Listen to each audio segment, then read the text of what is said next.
اللہ من الشیطان الرجیم بسم اللہ الرحمن الرحیم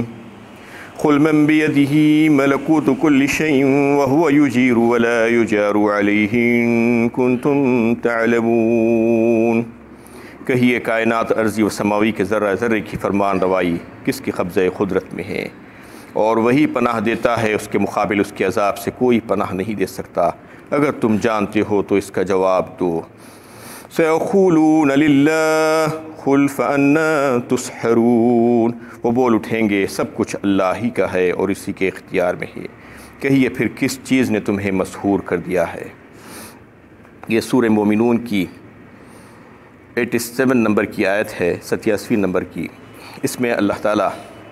اس سے پہلے کی آیتوں میں جو خطاب کیا جا رہا تھا، عقید توحید کو سمجھایا جا رہا تھا، اور پھر عقید الوہیت کو واضح کر دیا گیا تھا، اور کفار مکہ سے یہ سوال کیا جا رہا ہے اس میں اس بات کا کہ بتاؤ تو صحیح کہ زمین و آسمان کی ملکیت کس کی ہے، اور پھر سارے اختیارات کس کے ہاتھ میں ہیں، اور جو تصرفات کرنے والی ہستی ہے وہ کون سی ہستی ہے ساری کائنات میں۔ تو پھر وہ یہی کہیں گے کہ اللہ۔ تو پھر تم کدھر پھرے جا رہے ہو، اس بات کا پوچھا جا رہا ہے۔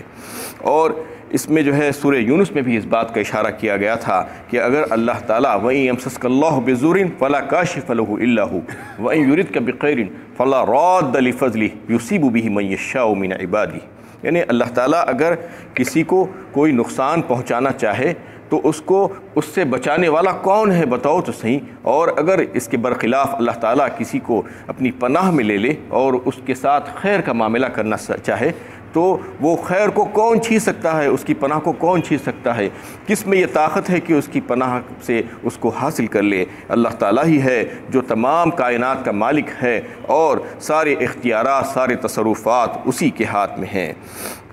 بل آتیناہم بالحق وانہم لکاذبون، بلکہ حق بات ہم نے ان تک پہنچا دی اور وہ اپنے اس قول میں جھوٹے ہیں کہ اللہ تعالیٰ اپنے مقرب بندوں کو اپنا شریک کار بنائے رکھا ہے۔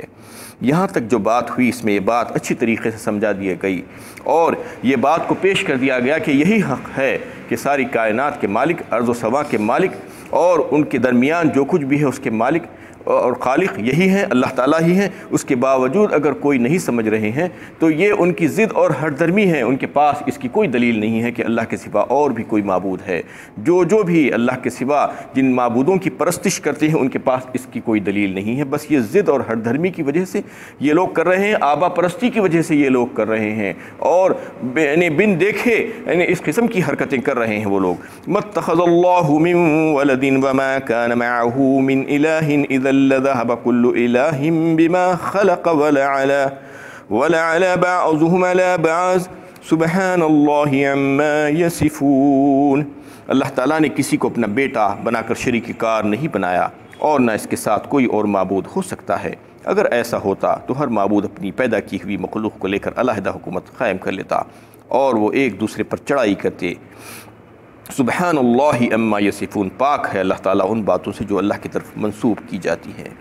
اس میں اللہ تعالیٰ نے نفی کی ہے ان لوگوں کی جو باطل عقائد رکھتے ہیں اور یہ کہتے ہیں کہ اللہ تعالیٰ نے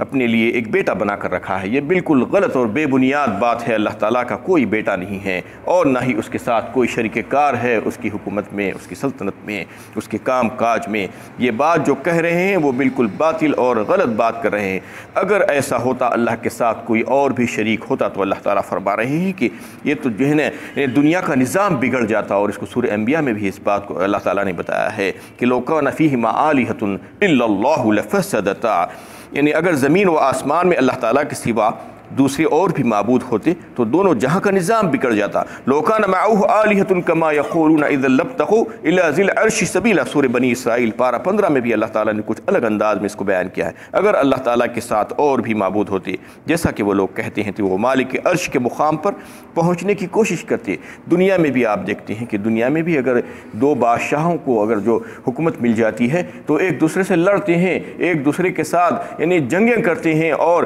علاقوں کو فتح کرنے کرنے کی کوشش کرتے ہیں تو یہ تو جو ہے اگر ان کے قول کے مطابق اگر ایک سے زیادہ اللہ ہے، ایک سے زیادہ الہ ہے، تو پھر وہ ایک دوسرے پر چڑھ کیوں نہیں رہے ہیں، ایک دوسرے سے جنگ کیوں نہیں کر رہے ہیں، نظام اتنا اچھا کیوں چل رہا ہے بغیر کسی پریشانی کے، یعنی ہزاروں سالوں سے جو ہے اللہ تعالیٰ اس کو جو بنا کر رکھ دیے ہیں وہ جیسے کا ویسا ہی چل رہا ہے، اس میں کسی قسم کا کوئی نقص اور کمی نظر نہیں آتی ہے۔ یہ اس بات کی دلیل ہے کہ اللہ کے سوا کوئی اور الہ، کوئی اور معبود نہیں ہے۔ وہ لوگوں کے جو خیالات ہیں، وہ جو عقائد ہیں، وہ سب کے سب باطل ہیں۔ سبحان اللہ اما یصفون، اللہ تعالیٰ تو پاک ہے ان تمام لوگوں سے اور ان کے خیالات سے اور ان کے اقوال سے جو ان کی طرف منسوب کی جاتی ہیں۔ عالم الغیب والشہادۃ فتعالی عما یشرکون، وہ پوشیدہ اور ظاہر کا جاننے والا ہے، لہٰذا وہ ان کے مشرکانہ باتوں سے بالا و برتر اور ہر عیب و نقص سے پاک ہے۔ یعنی یہی اس کی صفت ہے کہ وہ سب کچھ جانتا ہے، عالم الغیب ہے اور کوئی بھی عالم الغیب نہیں ہے اس کے مقابلے میں، اور وہ ظاہر کا بھی ویسے ہی جاننے والا ہے، اور ان تمام مشرکانہ عقائد سے وہ بالا و برتر ہے جو لوگ اس کی طرف منسوب کرتے ہیں۔ قل رب اما ترینی ما یوعدون، اے نبی صلی اللہ علیہ وسلم حق تعالیٰ سے اس طرح دعا کیجئے، اے میرے پروردگار جس عذاب کو کافروں سے وعدہ کیا گیا ہے اگر آپ مجھے وہ عذاب میری زندگی میں دکھائیں، ربی فلا تجعلنی فی القوم الظالمین، تو اے میرے پروردگار مجھے ان ظالموں میں شامل نہ کیجیے۔ وَإِنَّا عَلَىٰ أَن نُّرِيَكَ مَا نَعِدُهُمْ لَقَادِرُونَ، اور ہم نے ان سے عذاب کا جو وعدہ کیا ہے ہم وہ آپ کو دکھانے پر اور ان پر عذاب نازل کرنے پر قادر ہیں۔ اللہ تعالیٰ نبی صلی اللہ علیہ وسلم کو اس سکھا رہے ہیں کہ آپ اللہ سے دعا کیجئے کہ ہم نے جو کفار سے جو وعدہ کیا ہے عذاب کا ان کی نافرمانیوں کی وجہ سے، اگر وہ آپ کی زندگی ہی میں جو ہے ظاہر ہو جائے تو آپ اللہ تعالیٰ سے یوں دعا کیجئے کہ مجھے وہ فتنے سے بچا لیجئے، مجھے اس سے الگ کر دیجئے۔ اور پھر اللہ تعالیٰ فرماتے ہیں کہ ہم تو جو ہے قادر ہیں، ہم قدرت رکھتے ہیں کہ ان کے اوپر عذاب لائیں، چاہے آپ کی زندگی میں چاہے آپ کی زندگی کے بعد، وہ تو ظالم ہے۔ وَإِنَّ عَلَىٰ نُّرِيَكَ مَا نَعِدُهُمْ لَقَادِرُونَ، جو وعدہ کیا گیا ہے وہ پورا ہو کر رہے گا اور وہ آپ کو ہم دکھانے پر قادر ہیں اور ان پر عذاب نازل کرنے پر بھی قادر ہیں۔ ادفع بالتي هي احسن السيئة نحن اعلم بما يصفون، آپ ان کافروں کی ادرسانیوں کا جواب خوش اخلاقی سے دیجئے، جو کچھ باتیں وہ آپ کی نسبت بناتی ہیں ہم ان سے واقف ہیں۔ اس میں ایک اصول بتایا گیا ہے اور ایک قاعدہ اور حکم دیا گیا ہے اللہ کے نبی صلی اللہ علیہ وسلم کو مکارم اخلاق کے سلسلے میں، کہ دیکھیے آپ سے جو کفار جو مطالبے کرتے ہیں، جو آپ کے ساتھ جس قسم کی بات چیت کرتے ہیں اور جو آپ کو تکلیفیں پہنچاتے ہیں، ایذائیں پہنچاتے ہیں، تو ان کے برائیوں کا جواب آپ برائیوں سے نہیں بلکہ بھلائیوں سے دیجئے اور ان کے ساتھ بہترین طرز عمل اختیار کیجئے۔ یہ حکم دیا جا رہا ہے اللہ کے نبی صلی اللہ علیہ وسلم کو، اور اس کے ذریعے سے ساری امت کو یہ جو ہے حکم دیا گیا ہے کہ تم بھی ایسا ہی کرنا۔ اور یہ سورہ حامیم سجدہ پارہ 24 میں اس کو بڑی تفصیل کے ساتھ اللہ تعالیٰ نے بیان فرمایا ہے، وَلَا تَسْتَوِي الْحَسَنَةُ وَلَا السَّيِّئَةُ ادْفَعْ بِالَّتِي هِيَ أَحْسَنُ فَإِذَا الَّذِي بَيْنَكَ وَبَيْنَهُ عَدَاوَةٌ كَأَنَّهُ وَلِيٌّ حَمِيمٌ کہا، یعنی بے شک برائی اور بھلائی دونوں برابر ہو ہی نہیں سکتے۔ کیسے ہو سکتے ہیں بتائیے؟ برائی اور بھلائی تو ایک دوسرے کی ضد ہے، زمین و آسمان کا فرق ہے۔ ادفع باللتی ہی احسن کہا، وہاں پر بھی اس کو دفع کیجئے، اس کو دور کیجئے بہترین طریقے سے۔ اس کا کیا مطلب ہے؟ اس کا مطلب یہ ہے کہ اگر آپ سے کوئی برائی کرے تو اس کے اوپر احسان کیجئے، آپ کے اوپر کوئی ظلم و زیادتی کرے تو آپ عفو درگزر کا معاملہ فرما دیجئے، اس کا جواب عفو درگزر سے دیجئے، اور آپ کے اوپر کوئی غضب کرے تو آپ صبر کیجئے، صبر سے اس کا جواب دیجئے، اور آپ کے ساتھ کوئی بےہودہ گوئی کرے، اس قسم کی بات چیت کرے تو آپ چشم پوشی اختیار کیجئے۔ یہ حکم دیا گیا ہے مسلمانوں کو مکارم اخلاق کے سلسلے میں کہ ہمیشہ ایک دوسرے کا احترام کرے اور ایک دوسرے کے ساتھ اس قسم کا معاملہ کرے۔ تو اس سے فائدہ کیا ہوگا اللہ تعالیٰ نے خود بتا دیا وہیں پر، جو اس قسم کے کام کرتے ہیں وَلَا تَسْتَوِي الْحَسَنَةُ وَلَا السَّيِّئَةُ ادْفَعْ بِالَّتِي هِيَ أَحْسَنُ فَإِذَا الَّذِي بَيْنَكَ وَبَيْنَهُ عَدَاوَةٌ كَأَنَّهُ وَلِيٌّ حَمِيمٌ، اس سے فائدہ یہ ہوگا کہ جو تمہارا جانی دشمن تھا، جو تمہارے خون کا پیاسا تھا، جو تمہارے پیچھے پڑا ہوا تھا، وہ تمہارا گہرا دوست بن جائے گا، دلی دوست بن جائے گا، اور تمہارا ہمدرد بن جائے گا، تمہارا غمگسار بن جائے گا، اور تمہارا گرویدہ ہو جائے گا۔ اور ایسا ہی ہوتا ہے، اگر کوئی برائی کا جواب بھلائی سے دینے کی کوشش کرے تو پھر یہ جو ہے واقع میں اس کے اچھے اثر ہوتے ہیں، اور جو دشمن ہوتے ہیں، جو آپ کی مخالفت پر اڑے ہوئے ہوتے ہیں، وہ لوگ آپ کی گرویدہ ہو جاتے ہیں، آپ کی تائید کرنے والے بن جاتے ہیں۔ تو یہ حکم دیا گیا ہے کہ اس قسم سے تم کام کرو۔ لیکن یہ جو عمل ہے، یہ جو کام ہے، اس کا کرنے کے لیے بہت بڑے جسارت کی ضرورت پڑتی ہے۔ یہ بہت ہی اچھے اور بہترین ہیں، نتائج کے اعتبار سے بھی بڑے ثمر آور ہیں اور انتہائی مفید ہیں، لیکن اس کو کرنے کے لیے صبر چاہیے۔ اللہ تعالیٰ خود فرما دیے ہیں کہ جو صبر والے ہیں، جو نصیبوں والے ہیں، وہی اس کام کو انجام دے سکتے ہیں۔ جو اپنے غصے کو پی جاتے ہیں، والکاظمین الغیظ والعافین عن الناس واللہ یحب المحسنین، کہا ایک مقام پر اللہ تعالیٰ نے، جو اپنے غصے کو پی جاتے ہیں اور لوگوں کو معاف کر دیتے ہیں، ان کو اللہ تعالیٰ بہت پسند فرماتے ہیں۔ تو ان میں یہ صفتیں ہونی ہیں۔ اگر کوئی برائی کو بھلائی سے دفع کرنے کا سوچتا ہے تو پھر اس کے پاس یہ بات ہونی چاہیے کہ وہ صبر کرنے والا ہو، انتہائی صابر، اور پھر یہ کہ وہ غصے کو پی جانے والا اور لوگوں کی ناپسندیدہ اور ناگوار باتوں کو برداشت کر جانے والا ہو۔ یہ کام کہنا بہت آسان ہے لیکن کرنا بہت مشکل ہے۔ آپ سوچ کر دیکھیے کہ کوئی آپ کے ساتھ برائی پر برائی، ظلم و زیادتی کر رہا ہے، آپ کا حق مار رہا ہے، آپ اس کو معاف کر رہے ہیں۔ یہ کوئی آسان کام نہیں ہے۔ یہ کام کرنے کا اگر انسان سوچتا بھی ہے صبر کر کے اور اللہ کے حکم سے، تو شیطان اس کے پیچھے پڑ جاتا ہے اور شیطان دل میں وسوسے ڈالتا جاتا ہے کہ تم ایسا کیوں کر رہے ہو، تم انتقام لو، تم انتقام لینے پر قادر ہو، مارو اس کو، تباہ کر دو، برباد کر دو۔ یہ شیطان دل میں وسوسے ڈال جاتا ہے۔ تو اس کے تعلق سے اس کا حل بتا دیا گیا ہے کہ شیطان جب اس قسم کے وسوسے تمہارے دل میں ڈالے، جب تم اچھے کام کرنے کی کوشش کرو تو پھر اللہ کی پناہ طلب کر لیا کرو، کیونکہ شیطان سے بچنا تمہارے اوپر تم نہیں کر سکتے۔ تم کو جو ہے شیطان سے اگر بچنا ہے، اس کے وسوسوں سے بچنا ہے، تو پھر تم کو اللہ کی پناہ مانگنا چاہیے، اللہ کی پناہ میں آ جانا چاہیے۔ اس کا طریقہ کیا ہے بتا دیا گیا، وَقُلْ رَبِّ أَعُوذُ بِكَ مِنْ ہَمَزَاتِ الشَّيَاطِينِ، اس لیے کہ آپ اس طرح دعا کیجئے، اے میرے رب، شیاطین کے وسوسوں سے بچنے کے لیے میں آپ کی پناہ مانگتا ہوں، آپ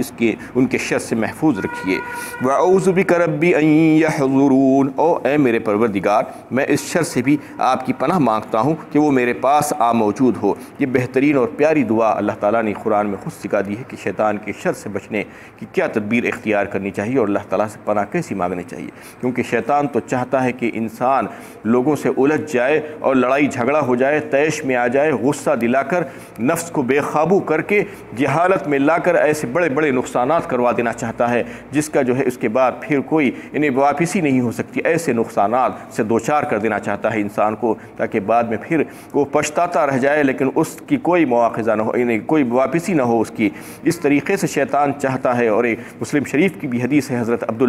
جابر بن عبداللہ اس حدیث کو روایت کرتے ہیں،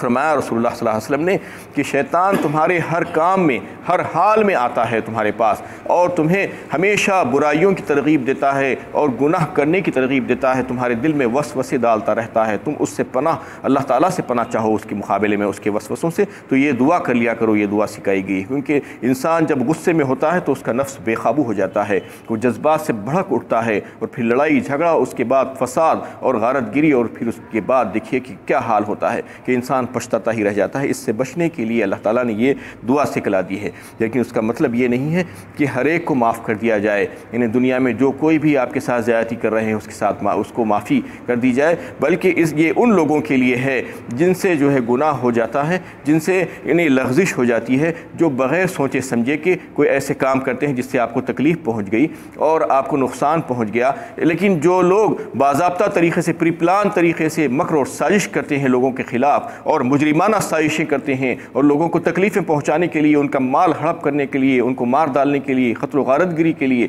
تو ایسے لوگوں کو تو سزا دینا ہے۔ ایسے مجرمین ہیں وہ جو کرمنلز ہیں، ان کو تو سزا دینے کے لیے اسلام نے کہا ہے، ان کو معاف کرنے کے لیے نہیں کہا، کیونکہ اگر وہ معاف کیا جائے گا ان کو، پھر اور دلیر ہو جائیں گے اور مزید ایسے جرم کرنے لگیں گے۔ یہ تو ان لوگوں کے لیے ہے جو بھولے بھالے ہیں، جن سے غلطیاں ہو جاتی ہیں بغیر سوچے سمجھے کے، بنا یعنی کوئی پلان نہیں ہوتا ہے ان کے پاس، کسی کو ستانے کا جو ہے کوئی سوچتے نہیں ہیں اس کے بارے میں، صرف ایسے ہی ہو جاتا ہے بغیر کسی سوچے سمجھے کے، بغیر منصوبے کے تحت۔ تو ایسے لوگوں کو ہمیشہ معاف کر دینا چاہیے۔ اللہ تعالیٰ اس کو پسند فرماتے ہیں، یہ بنسبت اس کے کہ آپ ان سے جو ہے یعنی مقابلہ کریں اور آپ ان کو تکلیف پہنچائیں، اس کے بنسبت اللہ تعالیٰ چاہتے ہیں کہ وَلَمَنْ صَبَرَ وَغَفَرَ إِنَّ ذَلِكَ لَمِنْ عَزْمِ الْأُمُورِ، کہا جو صبر کرتے ہیں اور معاف کر دیتے ہیں ان کو اللہ تعالیٰ پسند فرماتے ہیں۔ اور جہاد کا بھی جو ہے یہ حکم نہیں ہے، جہاد کا اس کے بعد حکم آیا ہے، جو کفار اور مشرکین سے جو جہاد ہوتی ہے ان کو بھی مارنے کا حکم ہے، ان کے ساتھ بھی دو ہاتھ ہونا ہے، ان سے بھی مقابلہ کرنا ہے، ان کو بھی جو ہے ان جہاد میں سزائیں دی گئی تھی اور ان کو تکلیفیں پہنچائی گئی تھی کیونکہ وہ مسلمانوں کے مقابلے میں آئے تھے۔ لیکن اس میں بھی قاعدہ اور قانون اور حسن و خلق بتا دیا گیا کہ بوڑھے لوگوں سے، ضعیف لوگوں سے نہیں لڑیں گے، اور جو لوگ تم سے نہیں لڑ رہے ہیں آگے بڑھ کر ان کو نہیں مارو گے، اور عورتوں کے اوپر ہاتھ نہیں اٹھاؤ گے، چھوٹے بچوں کے اوپر ہاتھ نہیں اٹھاؤ گے، اور جو لوگ مذہبی قسم کے جو عبادت میں لگے ہوئے ہیں ان کو بھی تکلیف نہیں پہنچاؤ گے۔ اس جنگ کی حالت میں بھی جو ہے یہ قاعدہ بتا دیا گیا اور یہ نرمی کا برتاؤ کیا گیا، اور اللہ کے نبی صلی اللہ علیہ وسلم نے اس کو کر کے دکھلا دیا۔ تو یہ ان لوگوں کے لیے ہے جو مسلمان، جو معصوم ہیں، جو بھولے بھالے ہوتے ہیں، جو بغیر کسی انہیں منصوبے کے یہ کام کرتے ہیں۔ کبھی ان سے کوئی غلطی ہو جاتی ہے اور اس سے آپ کو تکلیف پہنچ جاتی ہے، تو وہ تکلیف پہنچنے کے باوجود بھی آپ ان سے ان کا انتقام نہیں لینا بلکہ ان کو معاف کر دینا، یہ حسن و اخلاق ہے، یہ مکارم اخلاق ہے، یہ بات اس میں سکھائی گئی ہے۔ وآخر دعوانا الحمد للہ رب العالمین۔